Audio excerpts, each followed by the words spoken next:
But then there were others who said nothing of the sort. He was secretary of the Union of Municipalities. No, not the Union of Municipalities, the Zemstvo Union, countered yet a third opinion, a typical Zemstvo official.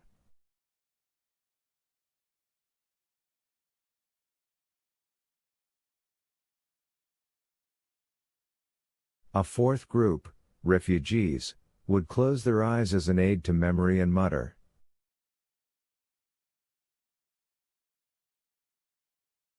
Now just a minute, let me think. Then they would describe how, apparently, 10 years ago, no, sorry, 11 years ago, they had seen him one evening in Moscow walking along Malaya Bronnaya Street carrying under his arm a guitar wrapped in a black cloth.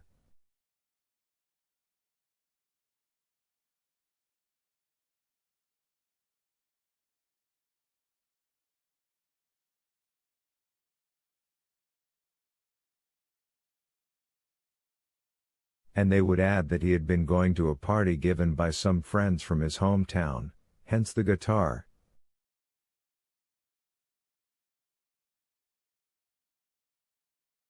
He had been going, it seems, to a delightful party where there were lots of gay, pretty girl students from his native Ukraine, bottles of delicious Ukrainian plum brandy, songs, a Ukrainian band.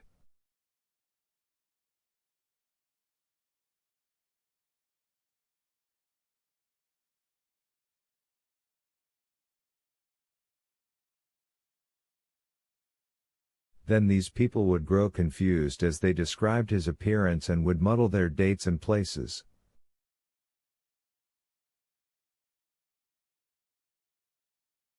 He was clean-shaven, you say?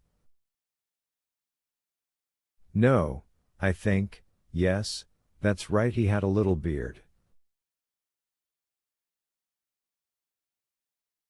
Was he at Moscow University? Well, no, but he was a student somewhere. Nothing of the sort. Ivan Ivanovich knew him. He was a school teacher in Tarashka. Hell, maybe it wasn't him walking down Malaya Bronnaya, it had been so dark and misty and frosty on the street that day.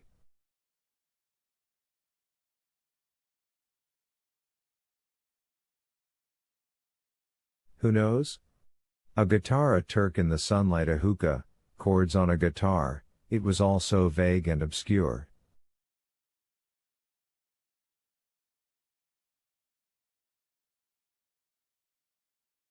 God, the confusion, the uncertainty of those days, the marching feet of the boys of the Guards Cadet School marching past, lurking figures shadowy as bloodstains, vague apparitions on the run, girls with wild, flying hair, gunfire, and frost and the light of St. Vladimir's cross at midnight.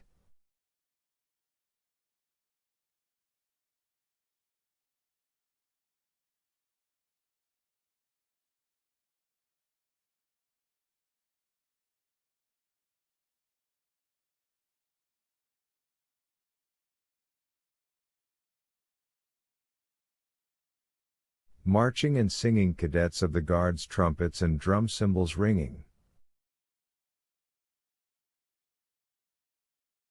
Cymbals ringing, bullets whistling like deadly steel nightingales, soldiers beating people to death with ramrods, black-cloaked Ukrainian cavalrymen are coming on their fiery horses.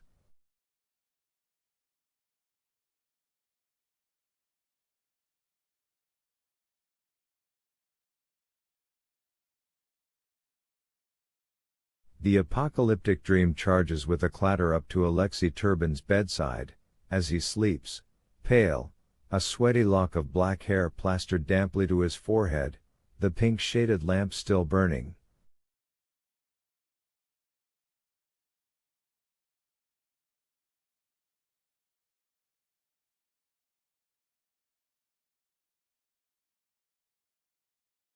The whole house was asleep, Kara's snores coming from the library, Shervinsky's sibilant breathing from Nikolka's room.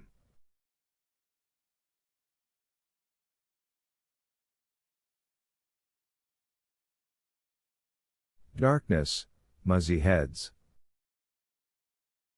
A copy of Dostoevsky lay open and unread on the floor by Alexei's bed, the desperate characters of the possessed prophesying doom while Elena slept peacefully.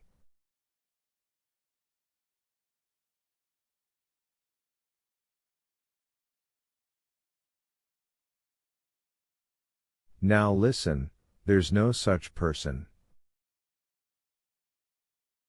This fellow Simon Petliura never existed.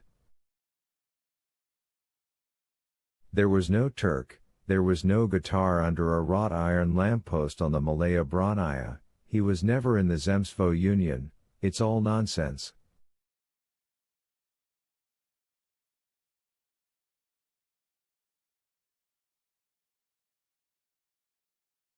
Simply a myth that grew up in the Ukraine among the confusion and fog of that terrible year 1918.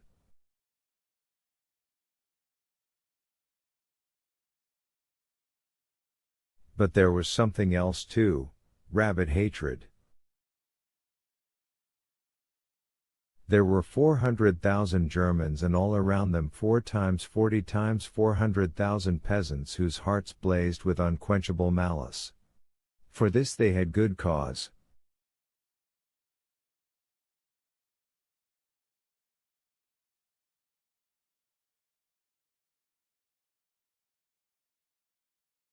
The blows on the face from the swagger canes of young German subalterns, the hail of random shrapnel fire aimed at recalcitrant villages, backs scarred by the ramrods wielded by Hetmanite Cossacks, the IOUs on scraps of paper signed by majors and lieutenants of the German army and which read,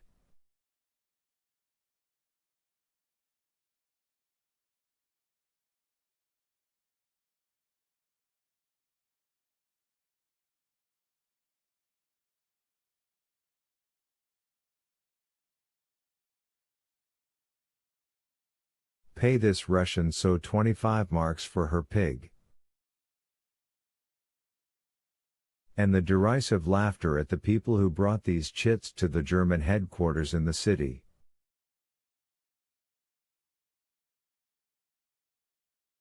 And the requisitioned horses, the confiscated grain, the fat-faced landlords who came back to reclaim their estates under the hetman's government, the spasm of hatred at the very sound of the words Russian officers.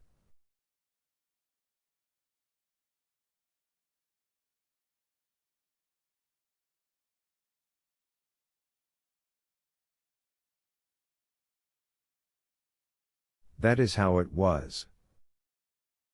Then there were the rumors of land reform which the Lord Hetman was supposed to carry out, and alas, it was only in November 1918, when the roar of gunfire was first heard around the city, that the more intelligent people, including Vasilisa, finally realized that the peasants hated that same Lord Hetman as though he were a mad dog, and that in the peasants' minds the hetman's so-called reform was a swindle on behalf of the landlords and that what was needed once and for all was the true reform for which the peasants themselves had longed for centuries.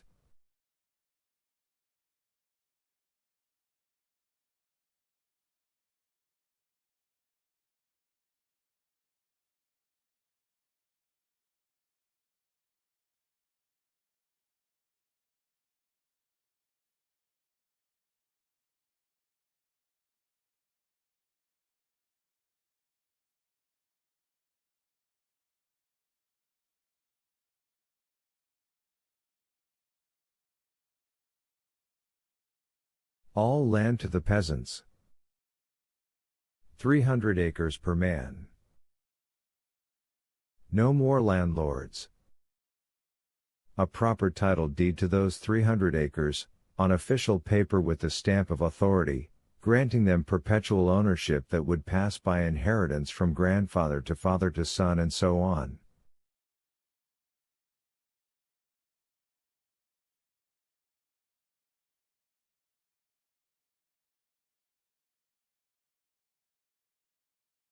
No sharks from the city to come and demand grain. The grain's ours. No one else can have it, and what we don't eat ourselves we'll bury in the ground.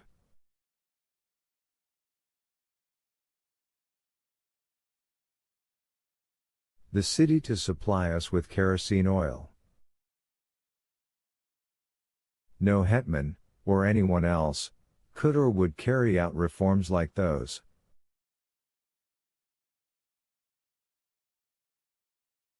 There were some wistful rumors that the only people who could kick out both the hetman and the Germans were the Bolsheviks, but the Bolsheviks themselves were not much better, nothing but a bunch of yids and commissars.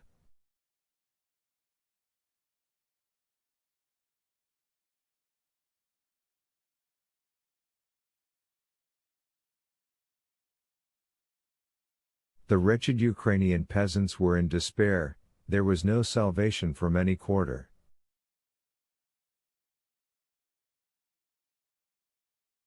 But there were tens of thousands of men who had come back from the war, having been taught how to shoot by those same Russian officers they loathed so much.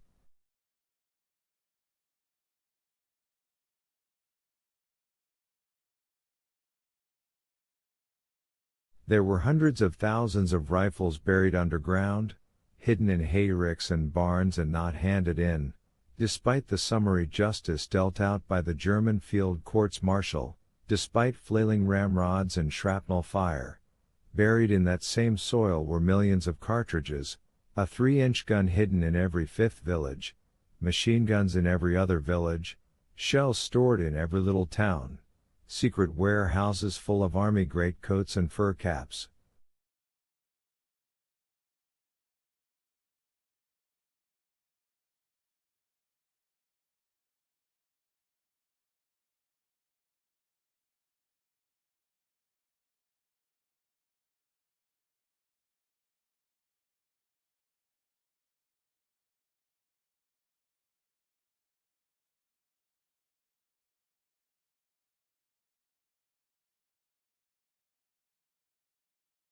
And in those same little towns there were countless teachers, medical orderlies, smallholders, Ukrainian seminarists, whom fate had commissioned as ensigns in the Russian army, healthy sons of the soil with Ukrainian surnames who had become staff captains, all of them talking Ukrainian, all longing for the Ukraine of their dreams, free of Russian landlords and free of Muscovite officers, and thousands of Ukrainian ex-prisoners of war returned from Austrian Galicia.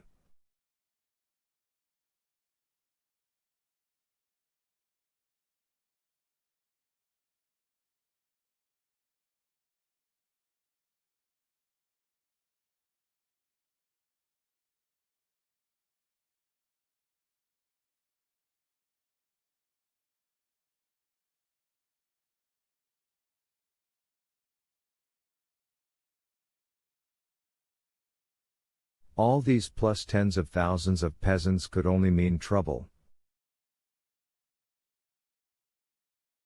And then, this prisoner, the man with the guitar, the man from Cohen's tobacco store, Simon, the one-time Zemstvo official? All nonsense, of course.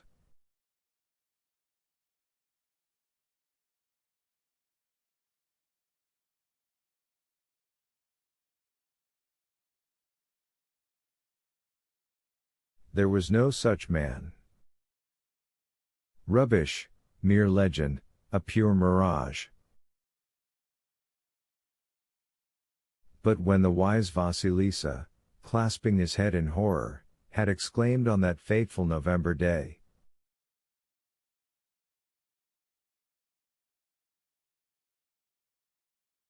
"Came Deus vult perdere, prius dementat," and cursed the hetman for releasing Petliura from the filthy city prison, it was already too late.